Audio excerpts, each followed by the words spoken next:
السلام عليكم ورحمة الله وبركاته، حبايب قلبي، عاملين ايه؟ قبل ما نبدأ بأي حاجة نبدأ كده بالصلاة على النبي. كله يصلي على النبي كده يا جماعة. أول حاجة أنا معايا كده سمك اسمه سمك السهلية. أنا كنت جايبة كده حوالي 2 كيلو، عشان كنت هقليهم، بس صراحة مفيش حد بيحبه. فقلت خلاص أنا بدل ما أركنه بقى ومحدش ياكله، فقلت أخلله بطريقة جديدة كده. قشرت كده القشر بتاعه، قشريه مش هيبوظ ولا اي حاجه، واغسليه. يا جماعه السمك ده كان عندي في الفريزر. كل بيقولك لا، السمك في الفريزر لما يجي يتخلل مش هيبقى حلو. لا بالعكس، حلو قوي. لو انت عندك اي سمك في الفريزر وعايزه تخلليه وخايفه، لا خلليه ويبقى حلو قوي. انا جبت كده السمك اللي عندي 2 كيلو، محدش عايز ياكلهم، فقلت خلاص انا هخللهم. رحت نضفت القشر كده اللي هو اللي في السمكه كده. انا صراحه ما بحبش القشر خالص في السمك، حتى لو انا خللته ما بعرفش اكله. ولسه هنضفه والكلام ده، لا انا بنضفه كده من الاول احسن. خلاص انا نضفت كل الكميه عندي كده 2 كيلو، وادي القشر هرميهم. بعد كده اشطفيه بقى لو في اي قش كده متبقي على السمكه. خلاص بعد كده انا جبته كده في طبق بلاستيك كده، وعندي كده حوالي ليمونه ونص كده. قلت اعصرهم عشان لو في اي زفاره. لو عندك حط كده معلقتين خل كده يطلع اي زفاره في قلب السمكه. وحبه ملح كده رشيهم، ما تخافيش ده كله مش هيبوظ معانا السمكه، لا بالعكس لو في اي زفاره هتطلع معانا. وكل الميه اللي في السمك، حبه الملح دول هم اللي هيصفيهم من السمك بتاعنا. جيبي بقى مصفى كده، ووقفي السمكه زي ما انا عاملاها كده، من بالليل للصبح او من الصبح لبالليل زي ما انت عايزه. بس حاولي سيبيه وقت طويل عشان يصفي كل الميه، عشان الميه دي لو احنا خليناهم وفيها ميه، السمك بتاعك هيعفن وهيبوظ معانا. فانت لما تصفيه ما تخليش نقطه ميه خالص في السمك، هيتخلل معانا وهيبقى ريحته حلوه ومفيهوش ريحه خالص. خلاص انا هسيبه كده لحد بقى ايه بقى، انا عاملاه من بالليل. احنا في الشتاء يا جماعه، لو احنا في صيف ممكن تعمليها زي كده وحطها في التلاجة، بس احنا في الشتاء هسيبه بره.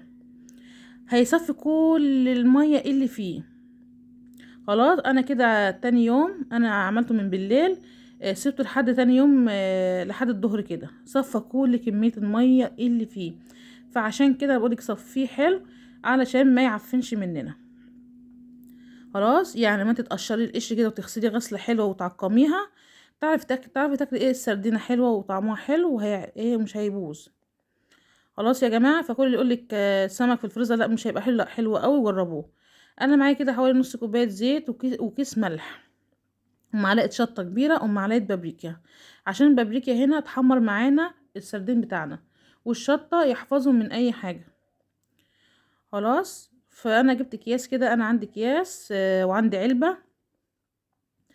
هفرش كده كيسه كده في قلب العلبه، وهدنا ارص كده ايه زي ما انت هتشوفي. بس قبل ده كله انا هعمل بقى احط الشطه والملح على بعضه واقلبهم، علشان احنا هنحشي بيه السمك، مش هنرش على السمك.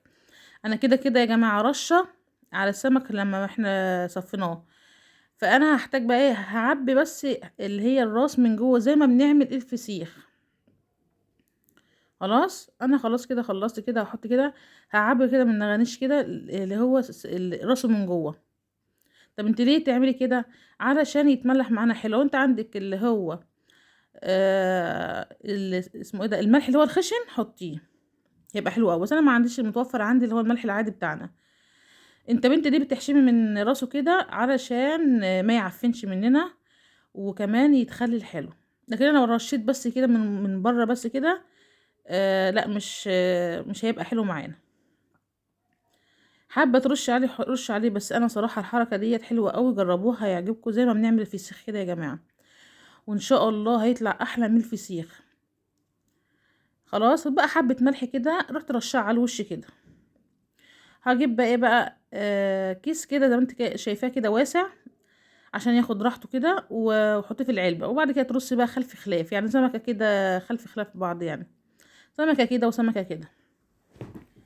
لو انت اتبقى منك ملح رش عادي يعني، بس يحشيه من راسه كده هيبقى حلو قوي. خلاص انا كده دن ايه، ارص كده خلف خلاف. لو عندك كده سمك كده وخايفه كده ان هو يبوظ ما يتخلي يعني يعفن ولا الكلام ده، لا تخافيش وان شاء الله يطلع حلو قوي. انا يا جماعه والله جايبه الاتنين كيلو حطاهم في الفريزر، ومحدش عايز ياكلهم خالص، فقلت لا انا ايه هعملهم سردين، وان شاء الله مش هيبوظوا. بس اهم حاجه ترش كده حبه الزيت كده على الوش، ما كفاش حط تاني، اهم حاجه تملي الوش كده زيت. خلاص يا جماعه. بس اهم حاجه عشان السردين ينجح معاكي تطلعي الهواء اللي في الكيس، لازم تطلعي الهواء ده لو دخل هواء في قلب الكيسه في قلب السمك بتاعنا هيعفنه. انت تقولي لا انا عملت زي ما انت عملته بالظبط وصفيته من الميه حلو، لا الهوا ده هو اللي هيبوظ معانا السردين بتاعنا، فعشان كده بقولك طلعي الهوا قوي. خلاص خرجي كده الكيسه كده من العلبه، واقعدي بقى اتكي كده لحد ما الهوا يطلع زي ما قلت لك، طلعي الهوا منه. خلاص انا كده طلعت كده الهوا كله من الكيس. كل ما تحطيه برضو في كيس طلعي برضو منه الهوا، يعني كل كيس تحطيه طلعي منه الهوا. هتحطي كده حوالي 4 اكياس كده او 5 اكياس براحتك، حابه تحطي في كيسين، بس كل ما تحطي في كذا كيس عشان لو نزل اي سوائل ما يدهوش الدنيا. خلاص كده بعد ما خلاص خلصت كده كل الكياس، قوم حاطاه بقى في علبه، وبعد كده كل يومين اقلبي الكيسه على وشها ويومين اقلبيها على ظهرها علشان اي سوائل تتوزع في قلب السردين معانا، وان شاء الله هيبقى حلو قوي. لو عجبك بقى السردين بتاعي اللي ما اشتركش في القناه يشترك وفعلوا الجرس عشان يوصلك كل جديد. والسلام عليكم ورحمه الله وبركاته، مع الف سلامه. سلام.